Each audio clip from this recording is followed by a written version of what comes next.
Bom dia, irmãos. Graça e paz. Vamos a Gênesis capítulo 15. Hoje nós vamos concluir esse capítulo. Vamos ler a partir do versículo 6 até o final do capítulo, versículo 21. Gênesis 15, do versículo 6 ao versículo 21.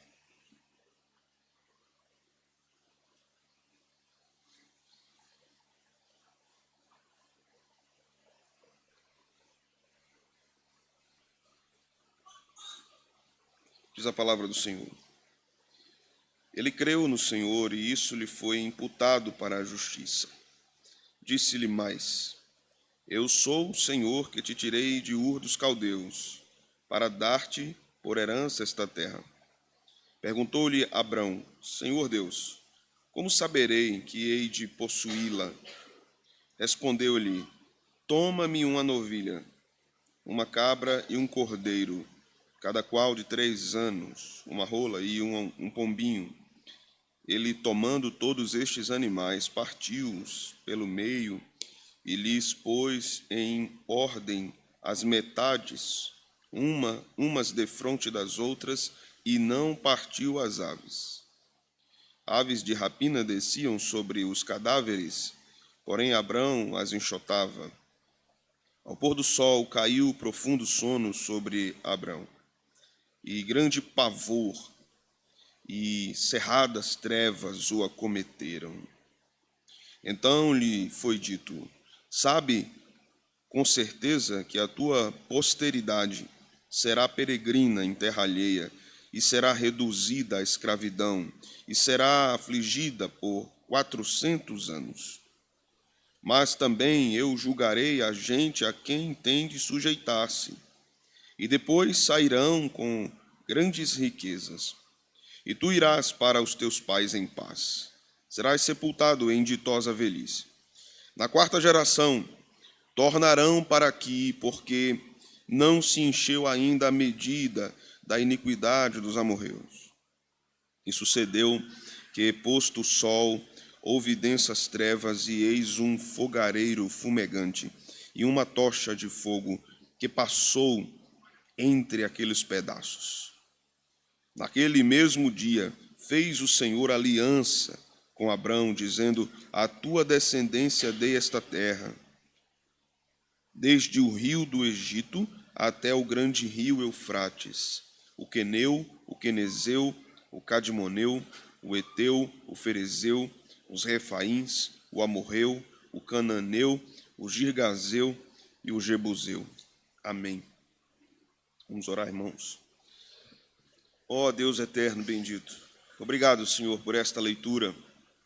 Obrigado por este dia bonito e abençoado, ensolarado, em que podemos vir ao culto, reunirmos-nos como casa de Deus, como santuário do Altíssimo, e podermos adorar ao Senhor, e podermos receber do Senhor instrução bíblica, e podermos, mais uma vez, sermos alvo de edificação, de encorajamento, de consolação. Que o Senhor nos ensine, mais uma vez, através dessa porção, através das experiências vividas por teu servo Abraão. Que para nós, Senhor, este ensino seja valioso, precioso, e que não haja dúvida em nosso coração do que o Senhor fez aqui e do que o Senhor quer dizer para nós através do que está escrito aqui, nesta porção. É isso que nós te oramos no nome de Cristo. Amém. Podem sentar, irmãos.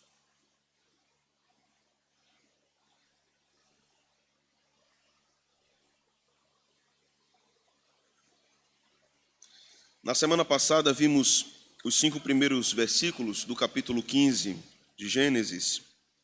Hoje, então, nós concluiremos esta parte da história de Abraão, ainda aqui chamado de Abrão.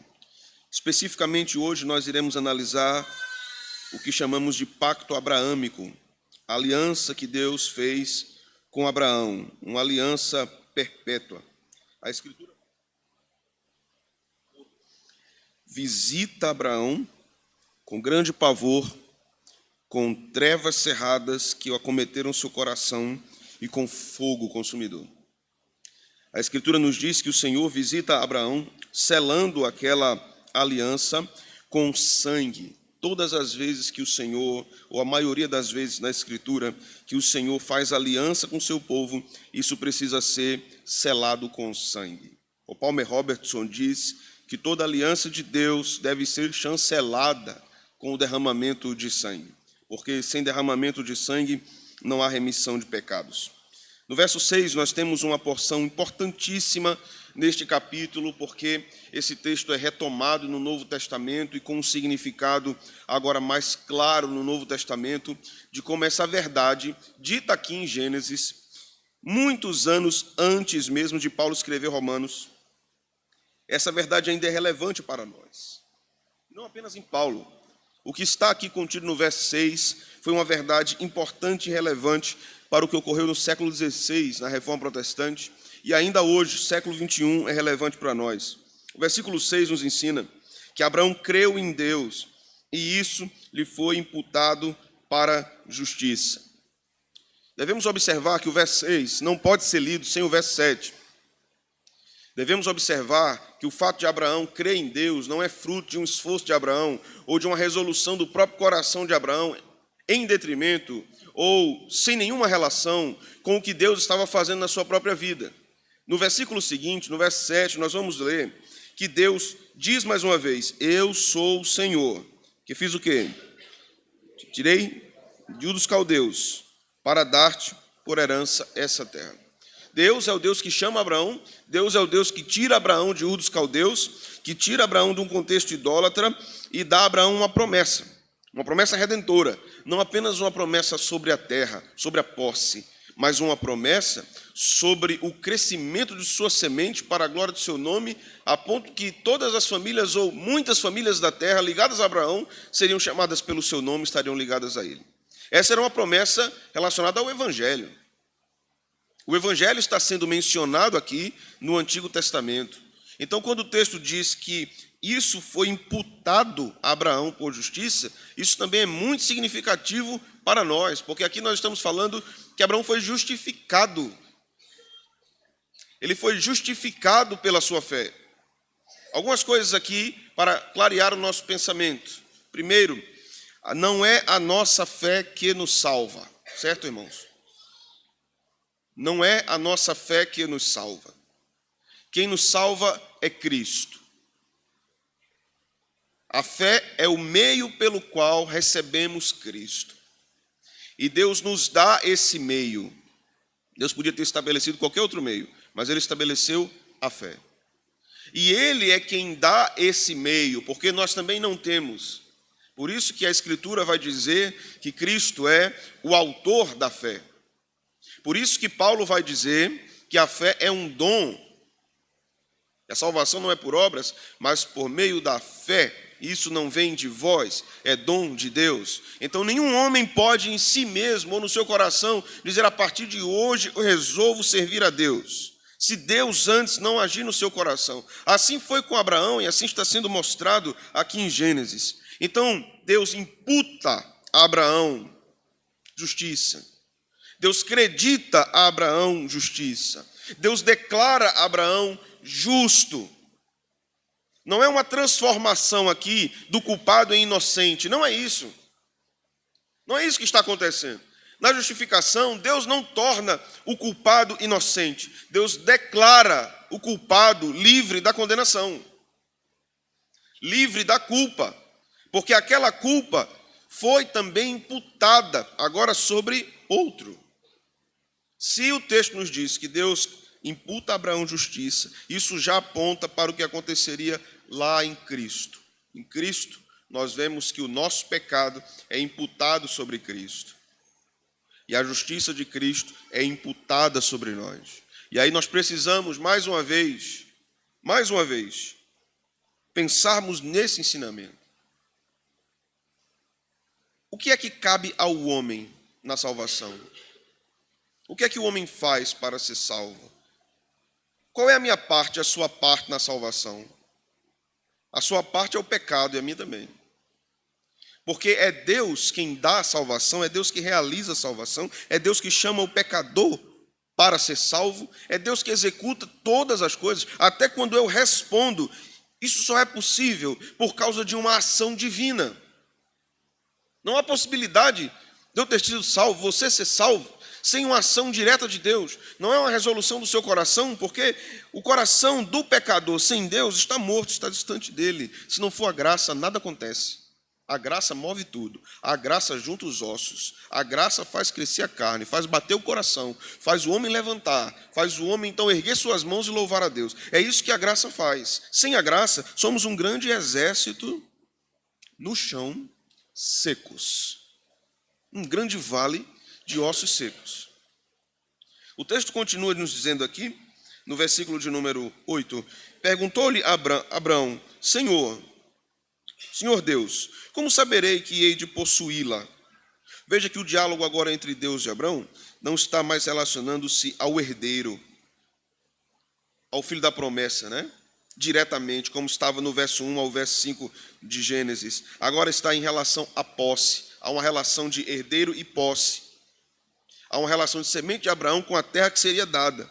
Então o Senhor responde, Abraão, pegue uma novilha, pegue uma cabra e um cordeiro, cada qual de 3 anos, uma rola e um pombinho.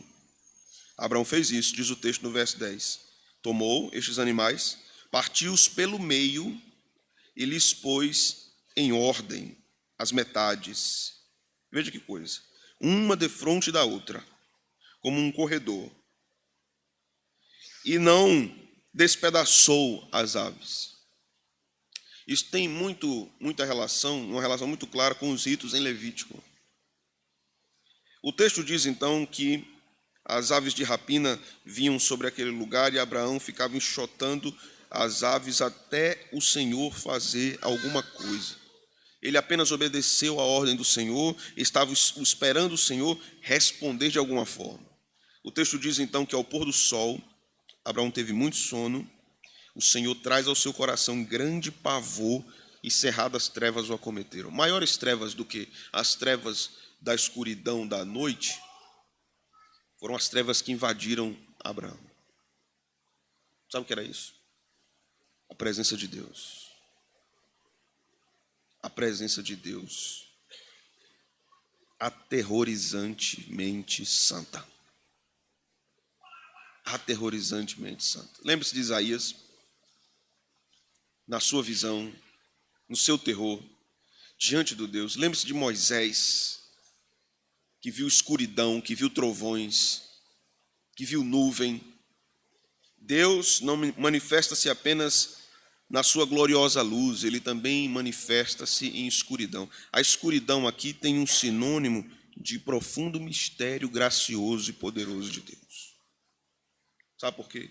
Porque a salvação é uma obra misteriosa, soberana e graciosa de Deus. O texto diz no verso 13, então lhe foi dito, sabe com certeza que a tua posteridade será peregrina em terra alheia. Deus está falando de quê? Dos israelitas, no Egito. Veja que profecia extraordinária. Nós estamos em Abraão ainda. Ainda vamos ter Jacó, ainda vamos ter Isaac, ainda vamos ter Jacó, vamos ter os filhos de Jacó, vamos ter José, vamos ter a morte de José. Então vamos ter a opressão do Egito, o nascimento de Moisés. Deus está anunciando com muito tempo de antecedência o que aconteceria. A tua semente será peregrina em terra alheia. E mais, serão escravos. Eles serão escravos. E será afligida. Por quantos anos? Exatamente o período. Precisamente o período lá é 430 anos. Aqui é uma descrição generalizada. Então não há nenhuma contradição quando o texto bíblico diz que os israelitas foram escravos 400 anos. Em outro lugar da Bíblia descreve o evento precisamente, 430 anos. É a mesma coisa quando nós dizemos lá para as 4h30 eu chego na sua casa. Pode ser mais, pode ser menos, né? Lá para as 4h30 já está dizendo tudo. Agora, se eu disser 16h30, eu estou lá. Então, a nossa linguagem coloquial também contempla isso. Essas afirmações mais generalizadas. Aqui, Deus está dizendo precisamente quanto tempo e que a semente de Abraão ficaria escrava naquela terra Veja o verso 15. E tu irás para teus pais, serás sepultado em ditosa velhice. Na 4ª geração tornarão para aqui, porque não se encheu ainda a medida da iniquidade dos amorreus. Deus está agora dizendo que o povo seria livre do Egito e que ele voltaria para Canaã. Assim aconteceu sob o comando de Moisés até o final de sua vida, e depois Josué assume e então realiza todas aquelas conquistas que estão descritas lá no livro de Josué. Mas Deus diz aqui algo muito interessante. Por que isso acontecerá lá? Porque a medida dos amorreus não está completa. Essa informação, irmãos, é muito importante. Sabe por quê? Porque quando nós olhamos para as conquistas, quando nós olhamos Josué invadindo com os exércitos israelitas as cidades cananeias, devastando tudo, e os inimigos sendo mortos, nós podemos pensar, mas que Deus cruel é esse? Que Deus cruel é esse? Que está matando tantas pessoas para dar ao seu povo tanta terra em Canaã? Veja que a informação aqui é importante, porque aquela terra dos amorreus ou dos cananeus era uma terra de povo idólatra e cruel. E a medida da ira de Deus ainda não estava completa. Ia se completar lá no tempo de Moisés e Josué. Então Deus estava acumulando ira para poder julgar aquele povo. Então desapossá-lo e instalar o seu povo. Dar a vitória ao povo de Israel. O que é que esse texto nos ensina? Que Deus governa a salvação, que Deus governa as nações, que nas mãos do Todo-Poderoso estão a vida e a morte. Nas mãos do Todo-Poderoso está a história dos homens, a história das nações, a minha história, a sua história, a minha caminhada, a sua caminhada. A história do seu povo, a história da igreja, está nas mãos do Todo-Poderoso. E diz o texto no verso de número 17, sucedeu que posto o sol, houve densas trevas, e eis um fogareiro fumegante, e uma tocha de fogo passou entre aqueles pedaços. Da onde veio esse fogo? Foi uma ação poderosa de Deus, consumindo os animais, passando pelos pedaços e selando a aliança. O que é que aprendemos aqui? Que é Deus quem realiza em nós o querer e o efetuar segundo a sua vontade. O que é que aprendemos aqui? Que o pacto de Deus com o seu povo é realizado por Ele. A nossa parte nesse pacto é alegre, submissa, obediência. Mas é Deus quem realiza todo o pacto. Por isso que nós dizemos que o pacto é monergístico. Só é realizado por um lado, não é sinergístico, realizado por dois lados. Um homem e uma mulher, quando se casam, eles fazem um pacto sinergístico. As duas partes têm responsabilidades iguais diante da palavra, diante de Deus, diante da igreja, diante da sociedade. No pacto que Deus faz com o seu povo, Ele é quem realiza, Ele é quem sustenta, Ele é quem mantém, porque o homem pecador é incapaz de fazer qualquer coisa. O texto continua aqui no verso 18. Naquele mesmo dia fez o Senhor aliança com Abraão, ou com Abrão, dizendo, a tua descendência dei esta terra, desde o rio do Egito até o grande rio Eufrates. O queneu, o quenezeu, o cadmoneu, o eteu, o ferezeu, os refaíns, o amorreu, o cananeu, o gergazeu e o jebuseu. O Senhor garante a Abraão a possessão da terra, garante a Abraão a possessão dos espaços que ele disse, garante a Abraão o cumprimento do seu plano perpétuo. Meus irmãos, isso só se dá porque ele creu em Deus e isso lhe foi imputado como justiça. E quem leva Abraão a crer é o próprio Deus. Então, em termos agora de cristianismo, de Novo Testamento, a doutrina da justificação cristã ou justificação bíblica é fundamental para o cristianismo bíblico. Ela é a nossa grande marca do cristianismo protestante. Ela é a grande bandeira da reforma protestante. Ela foi a mola mestra da reforma. A justificação é um ato salvífico puramente divino, onde a fé é apenas o meio para a efetivação, é instrumento apenas. O ato de justificar é divino. Na justificação não há mudança de natureza do pecador, no sentido de natureza física, mas a mudança de natureza espiritual, a mudança de posição legal, agora não mais condenado, mas agora salvo, justificado. Também aprendemos muitas coisas aqui sobre a importância da fé, que mesmo sabendo que não somos salvos por causa da fé, porque não temos fé na fé, temos fé em Deus. Acreditamos, porque a Bíblia diz que a fé é importantíssima. Por isso que a Reforma também defendeu o sola fide, somente a fé, ou somente pela fé o homem é salvo, não por obras. Não porque ele pode fazer alguma coisa, não porque ele se dedica muito à religião, não porque ele realiza muitos ritos, não porque ele está cultivando uma vida ilibada, moralmente irretocável, e isso garante para ele a sua salvação. Meus irmãos, eu quero lhes fazer uma pergunta. O Salmo 51 nos diz que Davi confessa o seu pecado e ele diz que pecou contra Deus depois daquele grande e terrível episódio com Batseba. E o texto diz que Davi está clamando pela alegria da salvação. Um crente pecador está clamando pela alegria da salvação. Um eleito de Deus deseja a alegria da salvação. Essa certeza da alegria da salvação. Você tem tido essa alegria? Essa alegria tem enchido o seu coração. Você tem estado consciente de que o que o Senhor fez por você, somente Ele podia fazer? Ou a sua vida, o seu coração, o seu pensamento é constantemente insatisfeito com a vida que você tem? Você não está considerando há muito tempo o que o Senhor fez por você para salvá-lo. Somente um eleito de Deus pode ter a alegria da salvação, irmãos. Se você não tem certeza que porque creu em Deus e isso foi imputado como justiça, como você vai se alegrar na salvação? Você não sabe.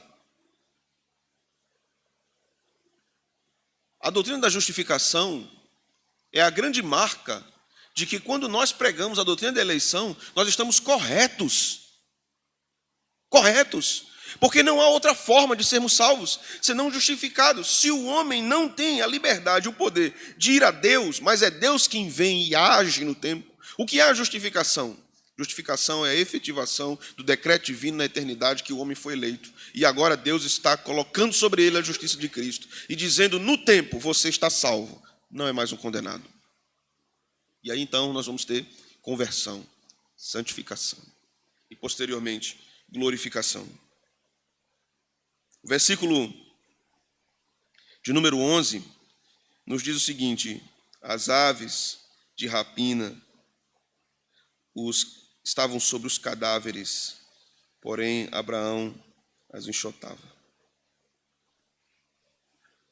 Esse texto é interessante, irmãos, porque nos ensina que mesmo Abraão obedecendo a Deus, colocando os animais e sendo justificado, ele enxotava as aves. Isso pode nos ensinar, como dizia Calvino, que o cumprimento da vontade de Deus terá um custo para nós.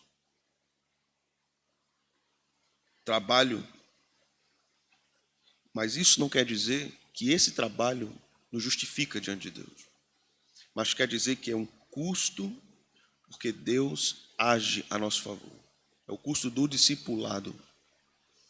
Mesmo fazendo tudo o que Deus ordena, e Deus vindo e fazendo a sua parte, como Senhor soberano, Deus aqui nos mostra, nesse pequeno versículo 11, que nós teremos contrariedades quando formos obedecer a Deus. Sejam elas vindas de humanos, sejam elas vindas de aves de rapina. O que cabia a Abraão aqui? Enxotá-las. No versículo 17, nós lemos o seguinte: Sucedeu que, posto o sol, houve densas trevas, e eis um fogareiro fumegante e uma tocha de fogo que passou entre aqueles pedaços. Escuridão, sacrifício consumado. O que isso nos lembra, meus irmãos? Densas trevas, fogo, tocha, passando pelo animal partido, ou pelos animais partidos. Lucas, em seu Evangelho, capítulo 23, verso 44, dizia: já era quase a hora sexta, e escurecendo-se o sol, houve trevas sobre toda a face da terra até a hora nona. E a tocha do Altíssimo passou pelo sacrifício do Cordeiro. Naquele dia que o Senhor faz uma aliança com Abraão, Deus está apontando para o que aconteceria na nova aliança em Cristo. Deus dispensa a graça ao pecador, justifica e o sustenta. Você é salvo por Deus, você é justificado por Deus, você crê nessa doutrina santa e poderosa. Irmãos, isso não é invenção humana, isso é a palavra de Deus, registrada desde o Antigo Testamento. O grande problema da nossa geração é falta de atenção na leitura bíblica. Não é nem falta de leitura bíblica, é falta de atenção à doutrina. O que a Bíblia diz. Não ouça o que homens dizem, ouça o que a Bíblia diz, vá à Escritura. Converse com o Espírito Santo na Escritura.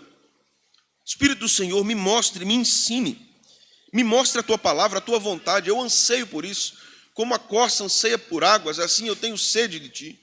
Mostra-me, Senhor, a tua beleza nas Escrituras, a beleza da salvação.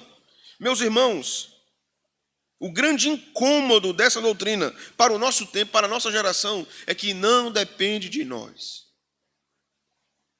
A nossa geração diz assim: depende de você. Você tem que fazer o seu nome. Eu lembro quando eu fui ordenado, aí a igreja postou uma foto, eu postei uma foto da cerimônia de ordenação, aí alguém comentou assim embaixo: faz teu nome agora. Mas é fogo, né? E era um crente. Faz teu nome. Aí o outro fez: parabéns pela conquista. Eu digo: mas que conquista? Se não é pela misericórdia de Deus, se não é pela ação de Deus, meus irmãos, a doutrina da justificação é cara para o cristianismo bíblico. Por isso, não somos a igreja de Roma. A negação da justificação pela fé é ser um católico romano. A negação de que nós somos salvos por pura graça de Deus, sem nenhuma influência do nosso coração ou da nossa mente, é catolicismo romano. A negação dessa doutrina é catolicismo romano. Porque esse é um distintivo da fé bíblica. A justificação pela fé nos ensina que não foi um ato nosso, nossa fé é um dom de Deus, é apenas um instrumento para isso, como temos visto. O texto nos ensina que Abrão era um homem que tinha medos, dúvidas, fraquezas. Em contraste com isso, nós vemos um Deus poderoso, um Deus que pactua-se com esse fraco, cheio de dúvidas, muitas vezes indeciso, retroagindo nas ordens do Senhor, como vimos em outros lugares de Gênesis. É com ele que Deus faz aliança. Ele diz: você é escolhido meu. Você escolheria Abraão? Eu não. Acaba complicado desse. Não, cara, não. Uma pessoa mais convicta, certa. Ah, irmãos, mas Deus, quando vai salvar, não olha o currículo, não, irmãos. Deus não olha o currículo, não. Deus não olha assim: estou vendo você, mulher de fé, mulher braba, nordestina, decidida, acorda cedo, 4:30 da manhã para dar comer a galinha. Você que eu quero, você. Não, irmãos, Deus não faz isso não. Você, varão. Eita, varão, cabra macho. Esse aí vai ser um crente bom. Venha cá. Você tem que ver esse não, que esse aqui é preguiçoso e vai para o inferno. Você venha para cá.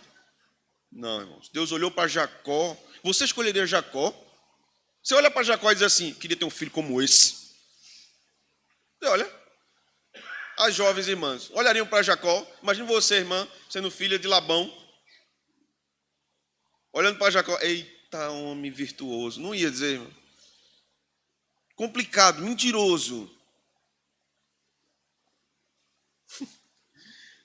Enganador. Eita, homem.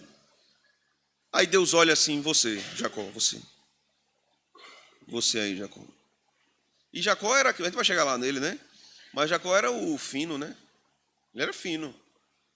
Esaú era brutão, era caçador, peludo, desmantelado. Jacó era fino, pastor de ovelhas, o cara polido, sabia falar, sabia negociar, né? Quer uma comidinha? Você me dá a primogenitura e fica com a comidinha aqui. Vendedor. Aí Deus diz, você, Jacó.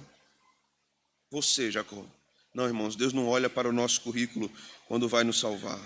Deus não é assim. Deus olhou para você e disse assim, rapaz, que coisa tão fofinha, eu vou levar para mim. Mas é fofo. Não. Graça pura. Terrível pecador. Mente podre. Mal. Fofoqueiro, fofoqueira. Aí Deus diz assim, venha. É você, venha. Nós devemos nos alegrar por isso. Nós devemos alegrar o nosso coração por essas verdades. Porque somente um Deus gracioso e todo-poderoso podia fazer isso. As verdades eternas da salvação não devem ser apenas pensadas pelo povo de Deus e aprendidas pelo povo de Deus. Devem ser alvo de ação de graças. Um hino antigo de um ex-malfeitor de homens. A história desse hino é muito bonita,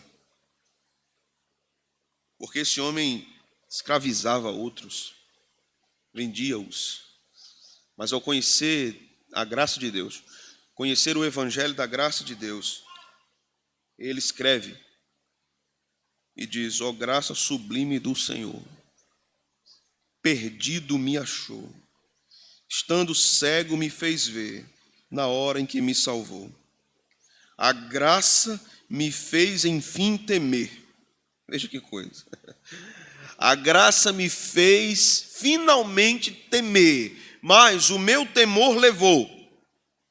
Ó quão preciosa é para mim a hora que me salvou. Quando Deus vai salvar o pecador, irmãos,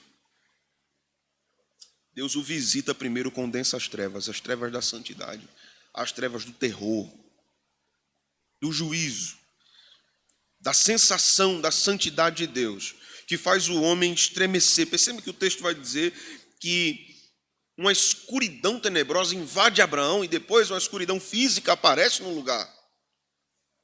Deus está visitando aquele lugar e visitando aquele homem e mostrando a obra graciosa, consumindo o sacrifício.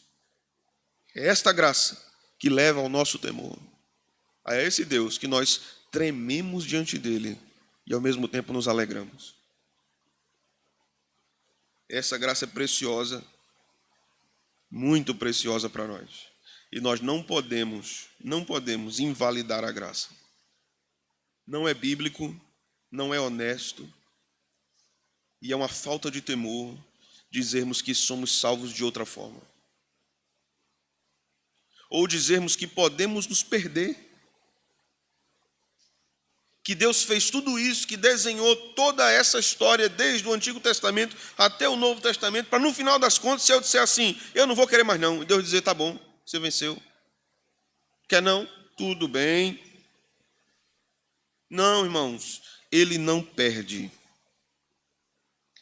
Ele não perde, nunca perde. Todas as ovelhas que o Pai me deu, de maneira nenhuma, lançarei fora. É isso que diz o texto sagrado. Ninguém será perdido pelas suas mãos. Agora, sejamos sinceros, nessa caminhada, muitas vezes, mesmo conscientes e salvos, nós nos perdemos nos nossos caminhos. Nós nos perdemos nos nossos caminhos, mas Ele não nos perde. Nós nos perdemos nos nossos pensamentos, nas nossas escolhas, nas nossas ações, nas nossas palavras, mas Ele não nos perde. Parece que nós estamos muito distantes dEle, mas se lembre que o instrumento fundamental do pastor era um cajado com a curva na ponta. Ele não perde a ovelha. Ele diz, é verdade, elas entrarão e sairão e acharão pastagem. Isso fala da liberdade da ovelha. Mas o cajado está sempre à mão, está sempre a postos para puxá-la de volta. Se você, de alguma forma, mesmo vindo para a igreja, mesmo frequentando a igreja, está distante do Senhor, que o cajado do Senhor traga você de volta para essa graça preciosa. Que essa graça inunde o seu coração de alegria e de certeza que você é pecador, que a santidade de Deus é poderosa e aterrorizante. Mas a graça de Deus alegra o nosso coração, ilumina os nossos olhos. Amém. Vamos orar. Deus eterno, Deus de salvação, Deus de aliança, obrigado pelo Evangelho da Graça, Senhor. Obrigado porque é uma ação poderosa e unicamente Tua, e que nós respondemos porque o Senhor nos levou a isso. E respondemos com alegria, respondemos com gratidão, respondemos com profunda afeição a essa verdade. Que o nosso coração não perca o temor dessas grandes verdades, como Milton escreveu. Ó, quão preciosa, preciosa é para mim a hora em que me salvou. Que essa porção deste hino, Senhor, que reverbera a verdade da Tua palavra, guie nossa semana, nossa mente, alegre nossas almas. É o que nós te oramos, no nome de Cristo.